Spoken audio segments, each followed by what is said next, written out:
师傅，您可真是及时雨。那日要不是您突然降临，那我就……他就要收拾东西回扬州，把我一个人丢在这儿了。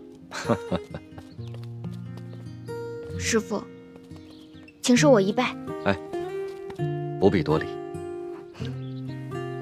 师傅，我还有一事想要问您。您是从前线边城来，冰燕姐姐的近况是否安好？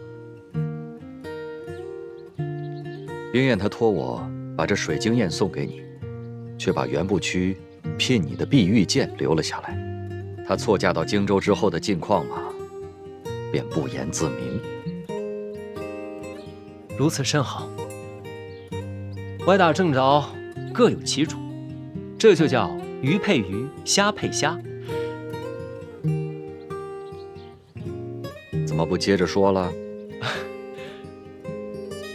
这下一句是乌龟配王八。哎，你这小子！哎，师傅，好了好了好了，不闹，我跟你们二位说些正经事。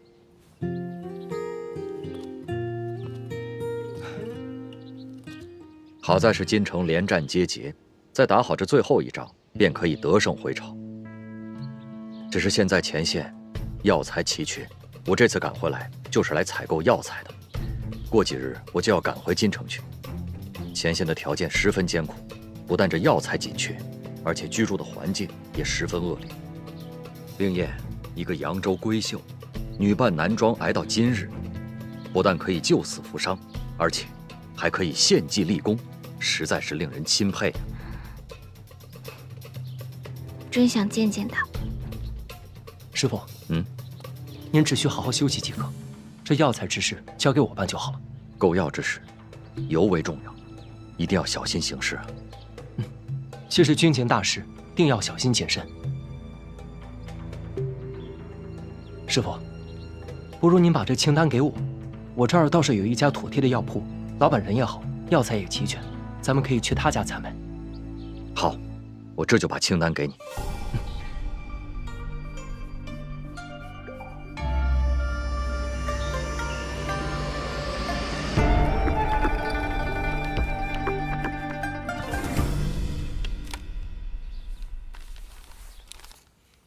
燕生，您手里拿的是买药清单，剩下需要办理之事，我都写在信中。你马上前往舒大娘的药铺，要季敬堂按照信中所说，火速办理。收好。哦，对了，你日后一定要多多留意，有没有人在后面跟着你。如果有人跟着，你就在街上瞎溜几圈，把他甩掉。哎，还有这个，这是师傅带回来的西域葡萄，你的嫂嫂偏要给你这个好妹妹留着尝尝鲜呢。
燕生，你怎么在这儿？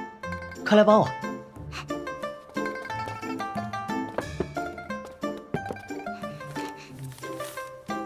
给我的。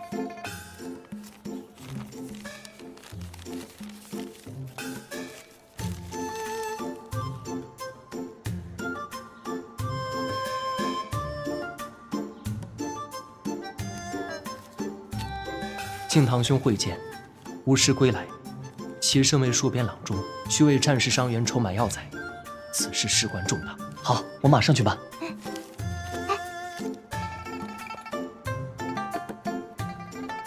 也是给我的。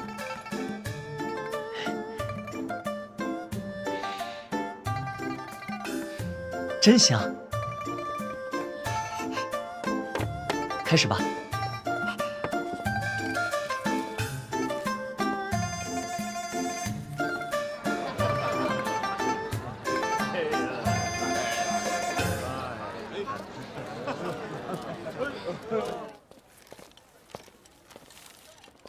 敬堂，哎，娘，你们俩这忙活什么呢？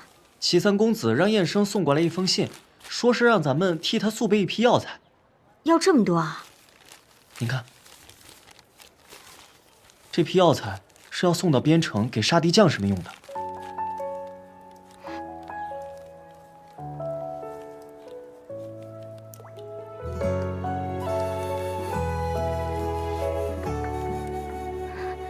敬堂，哎，这药材是谁写的？不知道，听燕生说，好像是一位郎中写的。那你快问他，这个郎中叫什么名字啊？燕生，这封信是谁写的？哎呀，我又看不懂，你就告诉我这个药方是谁写的？啊？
舒大娘。哦，我师父他上街办事去了。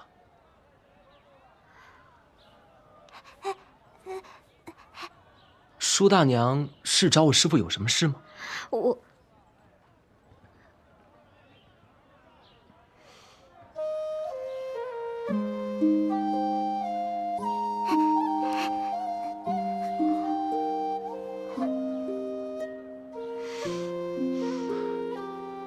舒大娘，您是师父的？我是你师父的发妻。啊？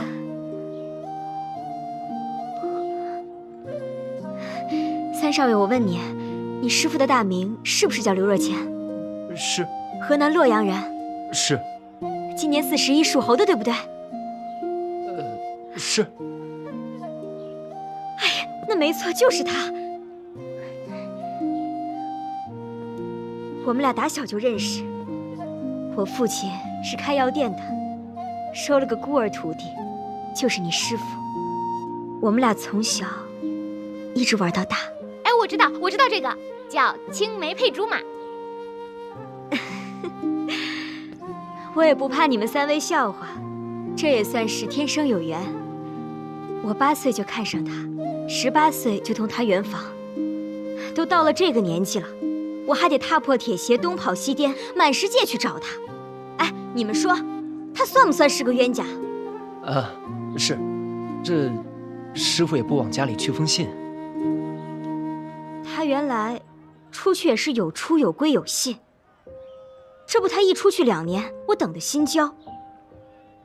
你说年轻那会儿性格温和，这上了点岁数了，脾气就暴躁了些，我就狠狠斥责他为何不回家，这怎么家里就不如外边了？这不把人给吓跑了。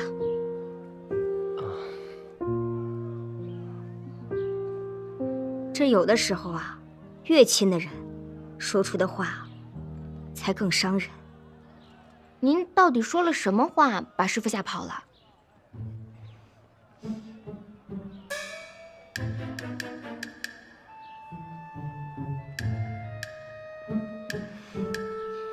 就一句话。什么话？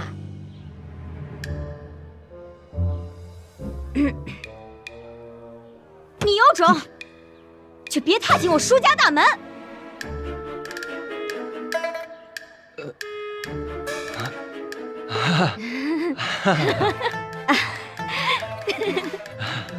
这舒大娘严重嘛，也难怪师傅他不回去。可不是嘛，你说我当时说的时候也是无心的，这不是吵架了，这个床头吵了，床尾就和了吗？谁想到一句话就把人给伤了。那大娘，您都知道是您错了，那道歉去不就行了吗？是啊，我知道错在我，这不才满世界寻他吗？这不寻了许久，没想到他成你师傅了。哦，那师娘，请受徒儿一拜。快免礼，使不得使不得。哦，对了，师娘，这次师傅从京城回来置办药材，是为了办救治边城伤员们的大事，所以一切费用由我来承担。还请师娘先回药铺去，和建堂兄弟一起备好药材。我保证，师傅回来之后，定能与师娘团圆。好。燕生，你先回京邮局等师傅回来，回来之后立马带来见我。那我们就先走了。那徒儿就不远送了。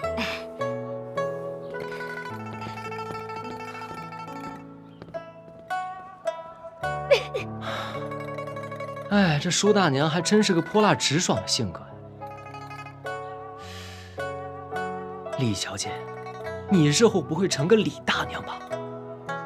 那倒是不会，我呀，只会变成一只大老虎，然后把你吃掉。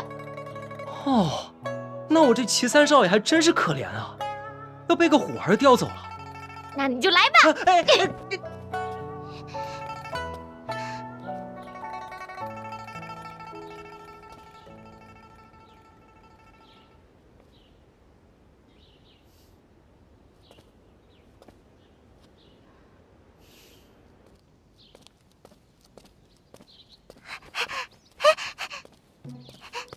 哦，燕生，找我有事。啊，好，走，好，走。什么事这么着急啊？哎，师傅，玉湖姑娘，天磊，什么事？师傅，你可算回来了。这药店老板啊，亲自上门备药，说缺了2种药，想用另外的2种代替。我们想等着您回来，让您来做裁断。哦，这是哪2味药材？缺了呀，缺了那个熟地啊、当归啊之类的。当归？这当归是最常见的药材，怎么会少？他说是有当归的。哦，啊，对，当归。哦，师傅，你有所不知，这药店老板呢是我们家的至亲，为人爽直，急公好义。他一听说啊是给边城将士们的急需之药，便把生意都停了，与儿子一起将药备好，分文不收呢。这生意人能有此等心怀，实属不易。我这就去一趟。好，叶生，快带师傅去。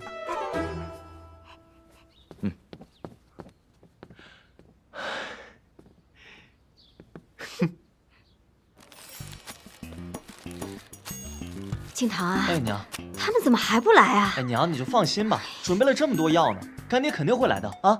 啊，哎，静堂，我刚才跟你说的话，你可全部都记住了啊。哎呀，娘，您就放心吧，今天啊，我一定让您和干爹团圆。哎，好好好。来了，干娘这次可全靠你了。知道了。哎，燕生，悬壶济世。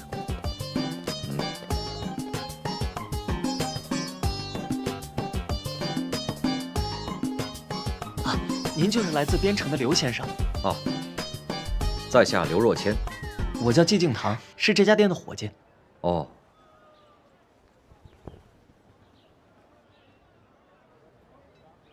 你家店主呢？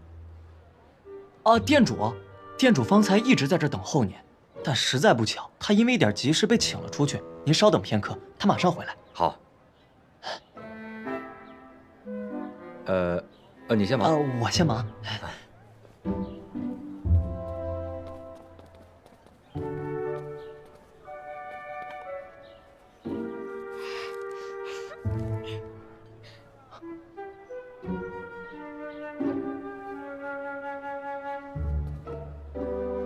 刚刚是什么声音？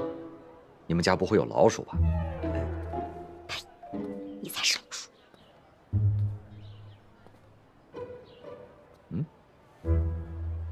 对了，先生，听说您是河南洛阳人。是。我们家老板也是洛阳人，据他说，他是您儿时的玩伴。哦。你家老板尊姓大名？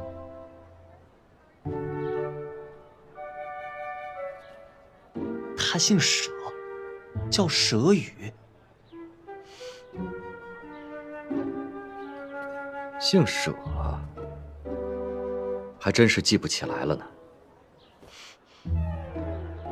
想不起来，就给我好好想想。快去忙吧。哎。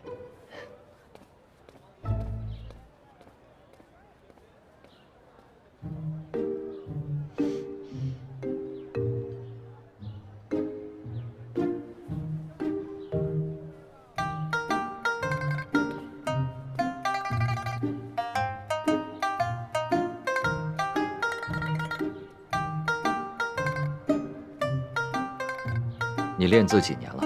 啊，4年了。触笔灵秀，后生可畏。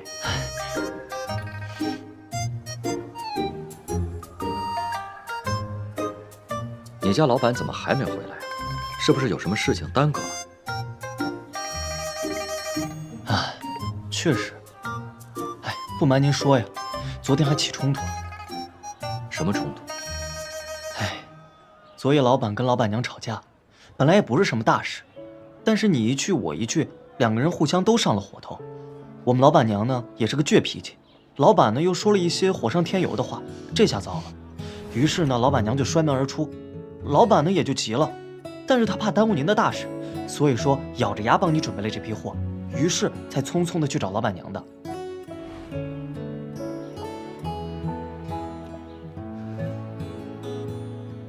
真的是家家有本难念的经。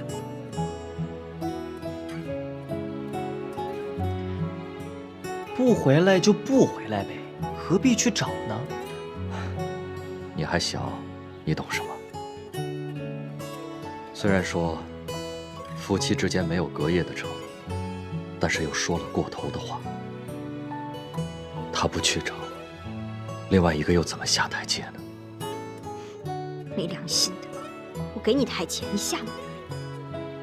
哦，对了，老板临走之前给了我一件东西，说只要将它交给你，就知道有当归了。当归。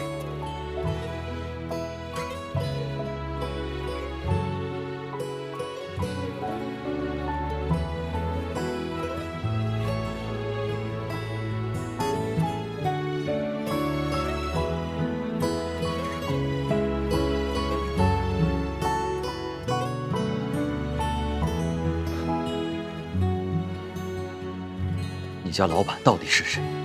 佘宇，书也。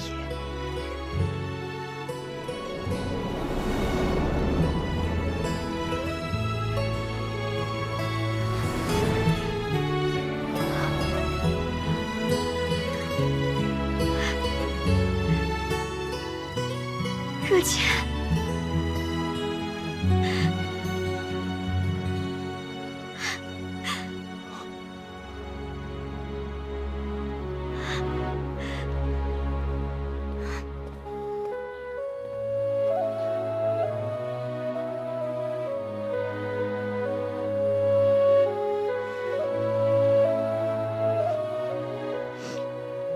我找的好苦啊！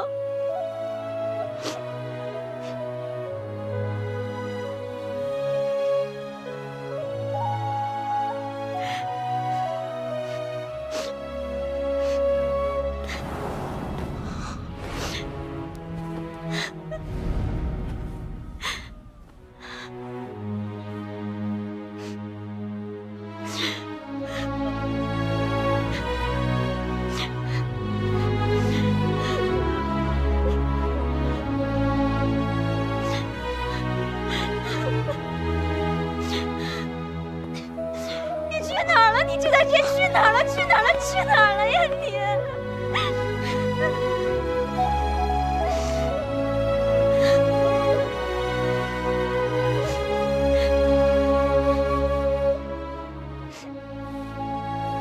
孩儿敬堂，拜见干爹。啊，免礼免礼。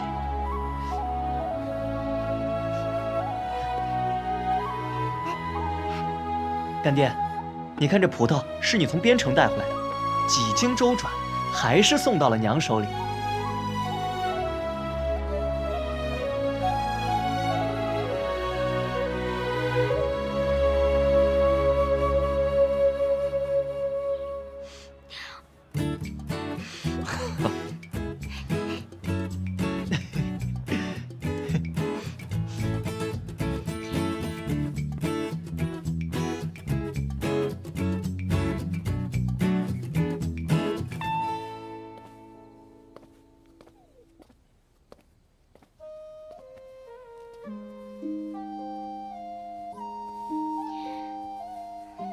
若谦，我决定了，以后啊，你上哪儿我上哪儿，咱俩再也不分开了。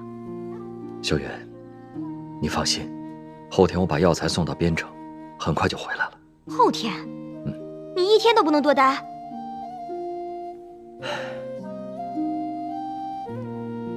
主要是前线呢，还有很多伤员等着我去救治。你不放心这个，不放心那个，你怎么那么放心我呀？你去悬壶济世，我不反对，但你也不能把我丢在一旁不管不顾呀。你呀，刚好了那么一小会儿，就开始唠唠叨叨，没完没了啊！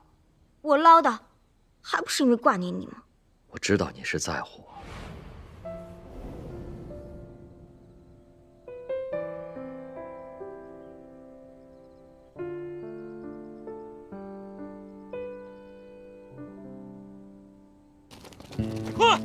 快点，快走！帮我看一下，忍住啊！怎么样了？哎，杜宾，止血药还有没有了？止血药都用完了啊，这可怎么办？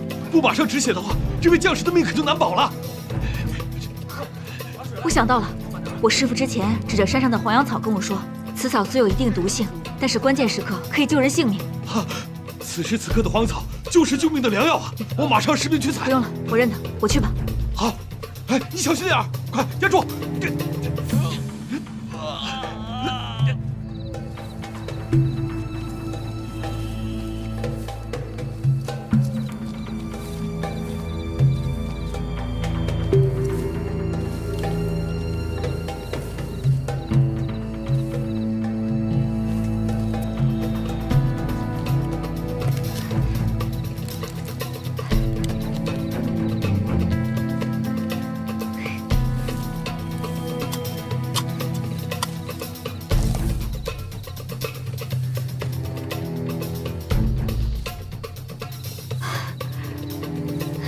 我找到了。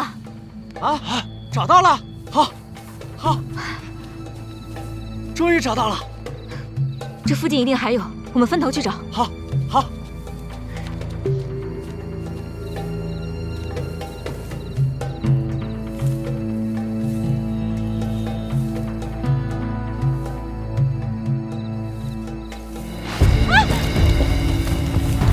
怎么了，杜医生？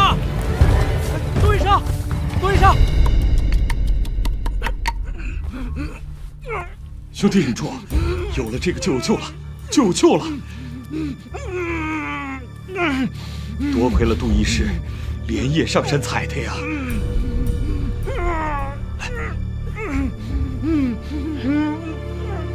先生，听说杜宾受伤了，怎么搞的？哎呀，为了抢救伤员，他连夜上山采药，给摔伤了，严不严重？哦，幸亏是外伤，皮肉受点苦。不过这孩子是真倔呀，硬是不让人碰，他自己回去包扎了。来了。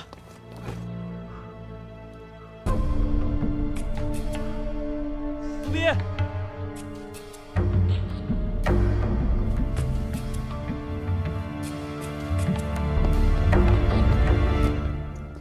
杜宾，怎么样了？评委，还疼吗？我都好多了。你也真是的，半夜私自上山，为什么不跟我说，让我陪你一起啊？来不及了，救人要紧啊。行吧，哎，跟你说个好消息，入虎学探敌情的那个小兄弟得救了。真的？当然了，这也多亏了你，及时上山采药，又立了一大功啊。这仗是大家打的，人也是大家救的，什么功不功的？反正你就是功不可没，我要找大哥帮你请功。干嘛？大哥来了，还有人跟我请功呢。对，大队人马还在外面呢，快去。是，杜宾，那我先走了。啊。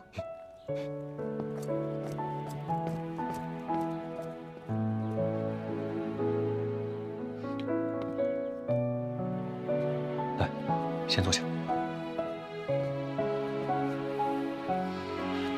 哪受伤了？给我看看。没事。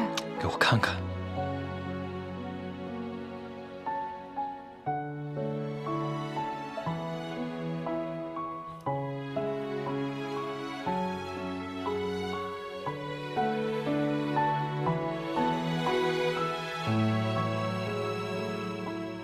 还疼吗？你上山怎么也不跟我说一声？昨晚情况紧急，救人要紧吗？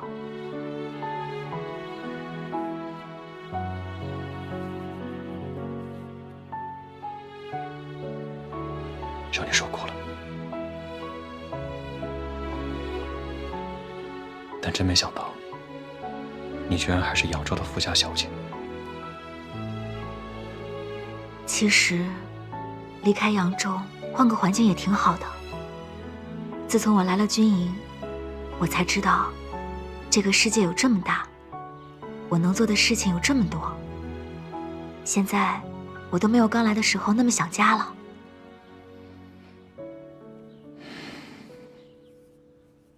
你一个女儿家，漂泊在外，思乡心切，这是人之常情。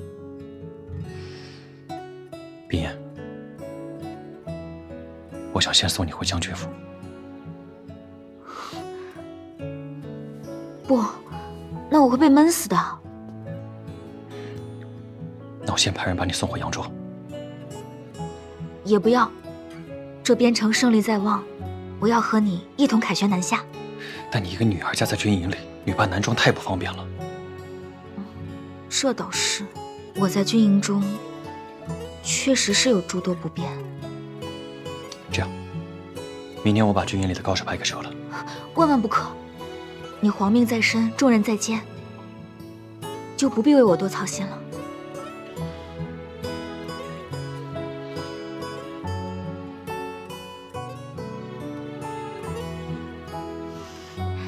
我呢，会趁着养伤之机，好好的想个主意的。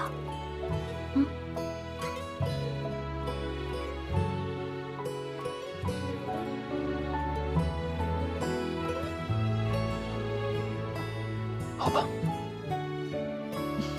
但你以后必须在我的视线范围内。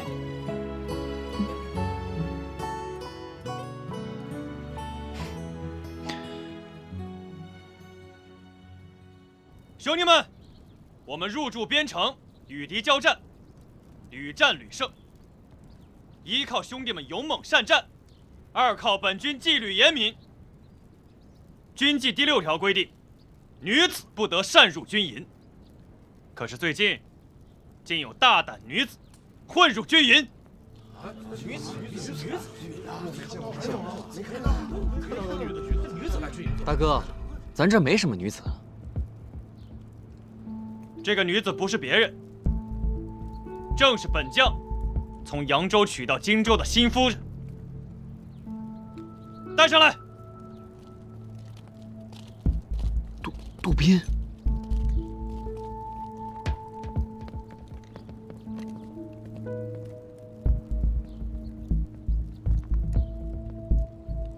大哥，你是不是搞错了？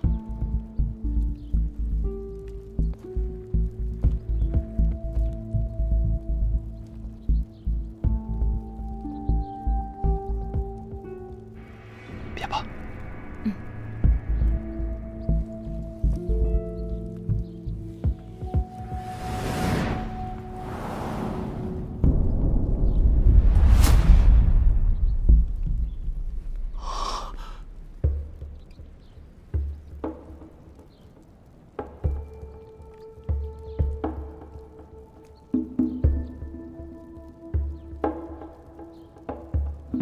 杜宾，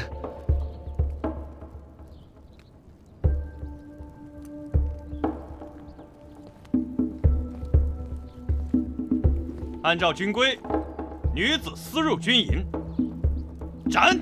且慢！如此处置，我觉得不妥。为何不妥？她既然是将军夫人，那便不是混入军营的闲杂女子。况且，自从她入军营以来，献巧计，救伤员。大哥，就连你身上的剑伤都是人家日夜操劳、精心呵护之后才照顾好的。你这二话不说就把人家给……反正我觉得不公平。对，不公平！不公平！不公平！不公平！不公平！不公平！不公平！不公平！不公平！国有国法，军有军规，不依规矩，难成方圆。她虽然是我尚未谋面的夫人，可她犯了我制定的军规，我袁不屈，赏罚分明。将军，您就饶了杜军医吧。对啊，将军，您就饶了杜军医吧。本将军的夫人犯了军规，本将军难辞其咎，纵容亲眷之罪，也该罚。来人，袁不屈，军棍100。将军不可。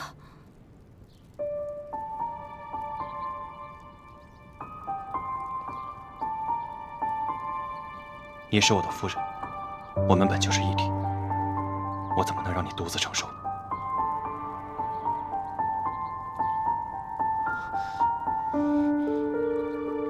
打！将军，动手！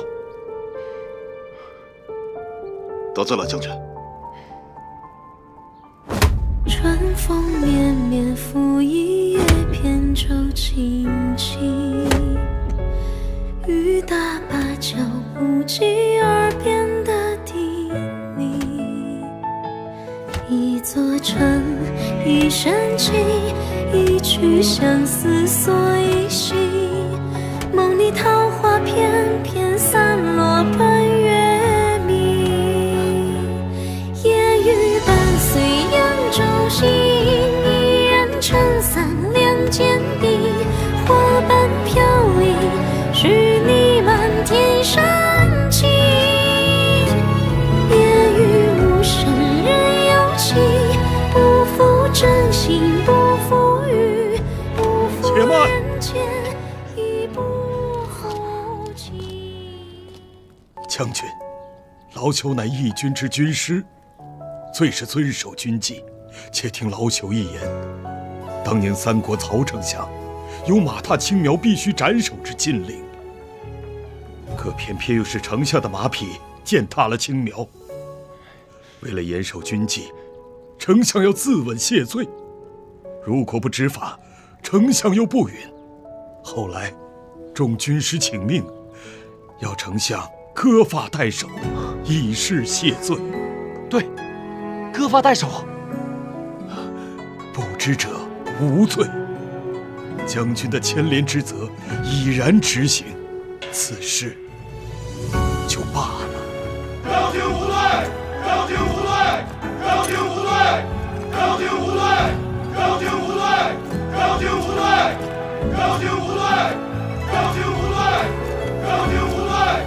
将军无罪！大哥，